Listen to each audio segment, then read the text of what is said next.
La dissection que je vais présenter devant vous, ça va concerner la crevette comme vous le voyez devant vous. La crevette, il fait partie de l'embranchement des arthropodes, vu que ses pattes sont articulées. Pattes articulées, c'est-à-dire formées de segments. Voilà. Ils ne sont pas formés d'un seul segment, de plusieurs segments. Maximum, normalement, c'est 5. Il fait partie aussi de sous-embranchement des antennates par la présence d'antennes. Voilà, les antennes de la crevette. Ils sont au nombre de 2. Les plus hauts, ce sont les antennules. Voilà. Et les antennes qui sont formées d'une écaille, d'une tige et d'un long fouet. Il fait partie aussi de la classe des crustacés par la présence d'une croûte externe qui couvre le corps extérieurement, qui constitue ce qu'on appelle l'exosquelette. Et plus particulièrement par la présence d'une plaque soudée qui couvre la tête et le thorax, qu'on appelle carapace céphalothoracique, qui normalement se prolonge vers l'avant par un rostre que je pourrais vous montrer sur une autre crevette tout à l'heure. Cette crevette fait aussi partie des malacostracées, vu que le nombre de métamères, c'est 20, avec le dernier métamère qu'on appelle le telson, qui est apode, et les 19 autres métamères, tous, portent une paire d'appendices. La crevette fait partie des eucarides. Ça veut dire quoi, eucaride? Ça veut dire tout simplement, les yeux, ils sont pédonculés, formés par une poche noire qui est l'œil, qui, elle, portée par un pédoncule.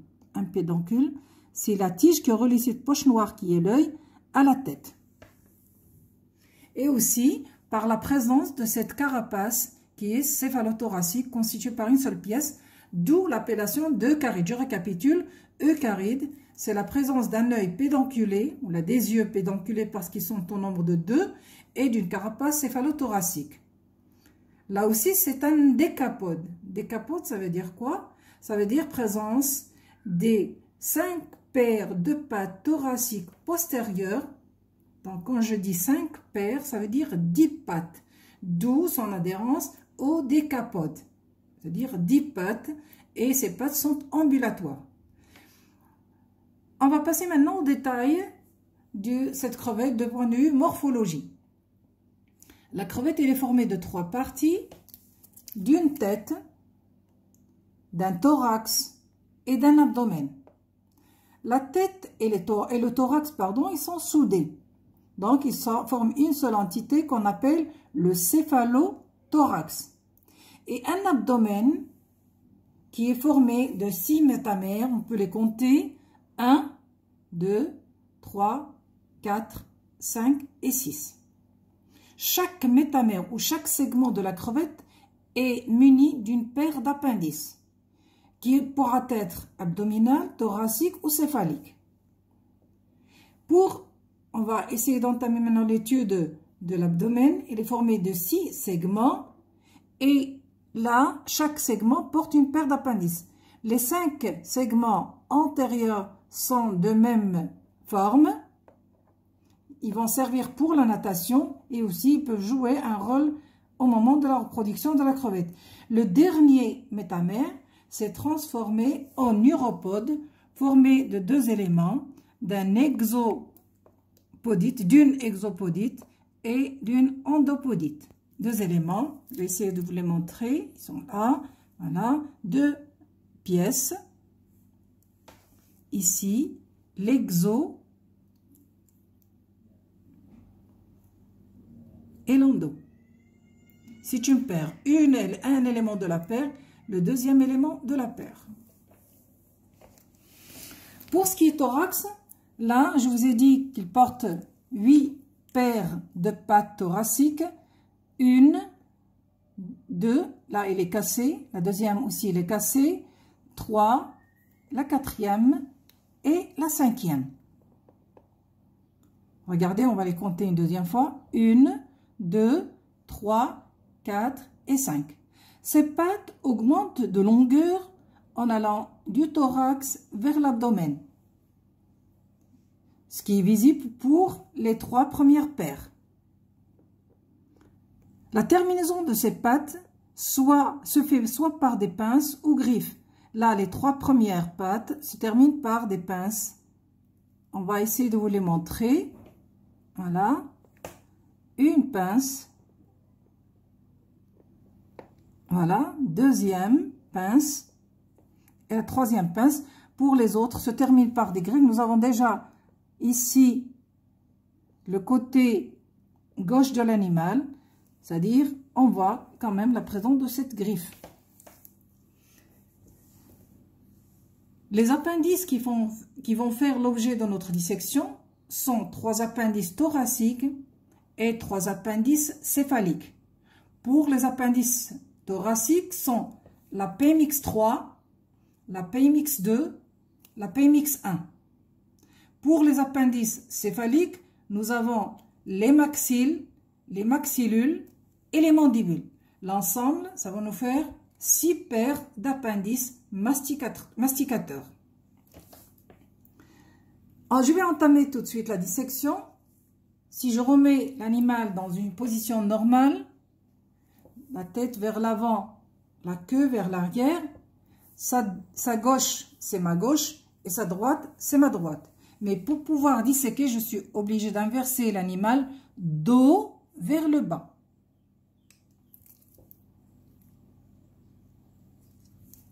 Je compte, je ne considère pas l'abdomen avec ses pattes, mais plutôt le thorax.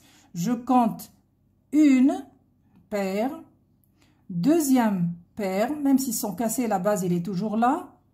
Troisième paire, vous voyez que la crevette n'est pas dans un état frais. 4 et la 5e. Juste après, je suis en présence, j'ai devant moi les PMX3. Et voilà. Voilà. Ils sont caractérisés par la présence d'une structure latérale qui est l'exopodite. Ils sont là, je vais les poser sur mon doigt. Toujours, il faut arracher l'appendice depuis la base. Voilà, une PMX3 avec un muscle à la base qui est la branchie. Donc, en plus du fait que c'est une patte mâchoire, il joue un rôle pour la respiration. Là aussi, la même chose. Là, voilà, je la pose. Tout en gardant la face ici, en respectant le côté et la face. Juste après, les PMX3, toujours la même chose. Isoler l'appendice avant de l'arracher pour ne pas tirer quoi que ce soit avec. Voilà, depuis la base toujours, j'enlève et je la place.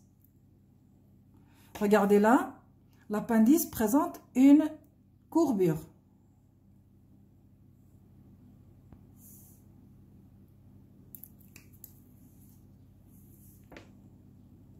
L'autre PMX2, c'est-à-dire la PMX2 droite, avec toujours l'exopodite vers le côté. Je vais essayer de placer ça correctement.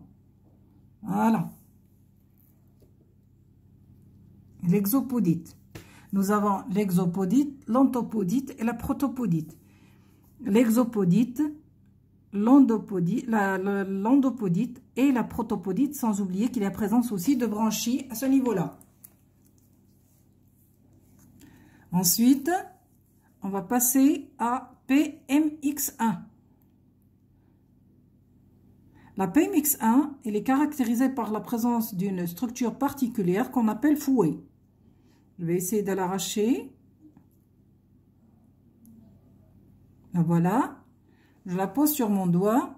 Vous avez le fouet qui est là, Msota, 2 endites de petite brosse et l'exopodite. Et entre l'exopodite et les endites, nous avons ici l'endopodite. Je vais la remettre, comme je l'ai arrachée, sur la feuille à dissection.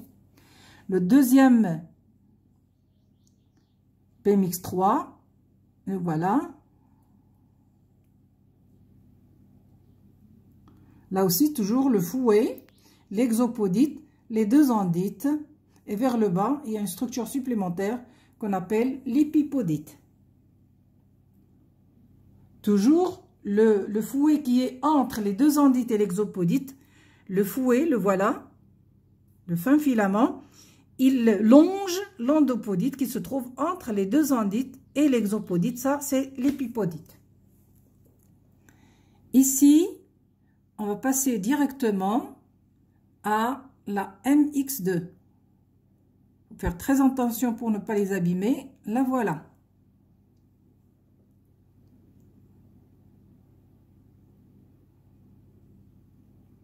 Il faut la nettoyer légèrement. La voilà. Je vais la mettre sur la feuille à dissection. Toujours, nous avons l'exopodite, les endites qui sont bifides, et là, l'épipodite, sans oublier l'endopodite entre l'exo et les endites. L'autre élément, c'est-à-dire le deuxième élément de la paire, c'est la maxille droite.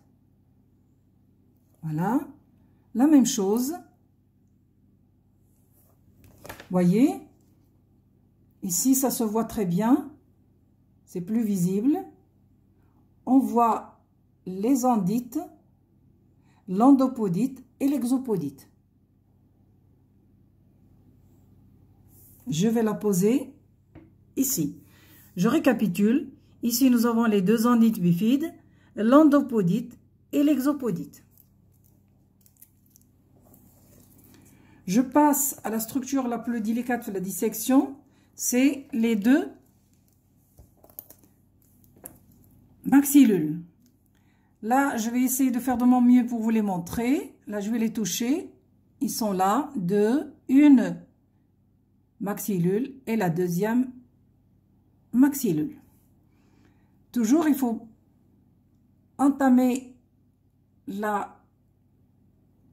depuis la base pour pouvoir tirer les trois entités composant cette maxillule. Je vais la poser sur la feuille de dissection et aussi la possibilité de vous montrer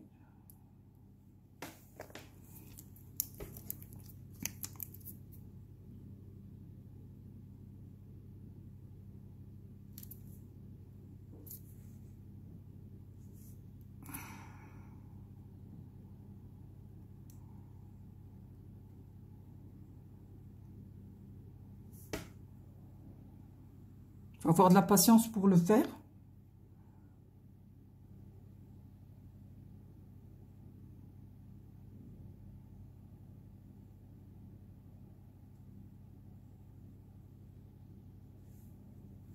Et voilà.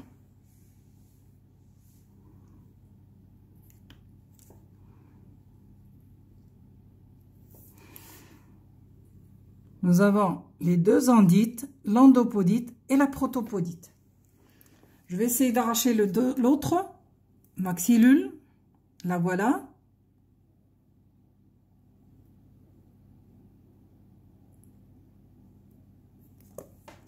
Là aussi, il faut que ce soit complet. Hein, on en voit très bien les trois composantes.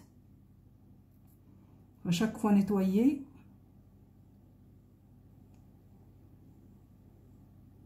Là, voilà.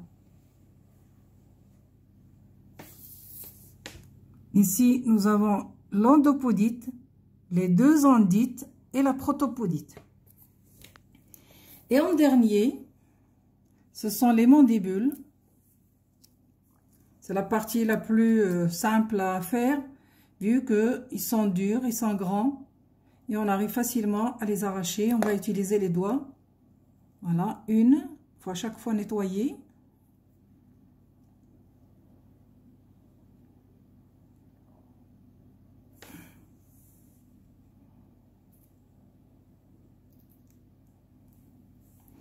Le deuxième mandibule. La crevette n'est pas dans un état frais. Ce qui fait qu'il faut travailler délicatement et enlever toutes les saletés qui vont gêner pour cette observation de cet apodème, de cette mandibule. Voilà.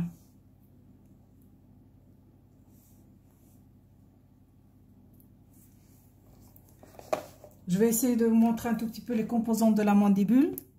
Nous avons ici la palpe mandibulaire, l'apodème, la protopodite et les endites masticateurs qui est composé de deux parties, la région incisive et la région molaire. Je vais la remettre à sa place tout en respectant l'emplacement, le côté et aussi la face. Changer celle-ci de position pour que ça soit plus clair. C'est impossible d'enlever toutes ces saletés vu l'état de la crevette. Voilà. C'est difficile de travailler avec une pince à épiler, alors que normalement on disposait de la trousse à dissection qui se trouve, que nous avons dans le laboratoire de biologie animale. Mais malheureusement avec le confinement, on n'a pas droit à accès à ce laboratoire. Donc j'ai travaillé avec les moyens de bord. J'espère que vous avez bien compris cette dissection. Regardez, je vais essayer de récapituler pour terminer la dissection de la crevette. Là, je vais essayer de passer en revue. Ici, nous avons la PMX3, la PMX2 et la PMX1. Les trois appendices sont des appendices thoraciques qui se sont transformés en pattes mâchoires et qui sont munis toutes les trois par des branchies. C'est-à-dire, en plus du rôle masticateur, ils jouent un rôle respiratoire.